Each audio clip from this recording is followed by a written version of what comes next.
Rojin kim diyenler var. Biz bunu fragmandan sonra gördük yorumlarda.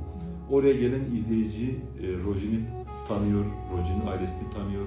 Babayla başlıyor, babanın yol mücadelesiyle başlıyor. Tabii ki Diyarbakır'da başlıyor, Van'a geliyor.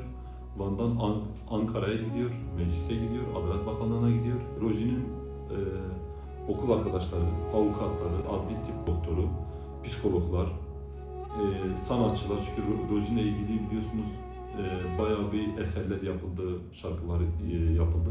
Bir bütün olarak hiçbir puzzle'ın parçası gibi hiçbir şeyi eksik bırakmamaya çalıştık. Niye hala sonuçlanmamış? Yani bir berrak bir şekilde, şeffaf bir şekilde izleyiciye bunu aktarmaya çalıştık belgeselini.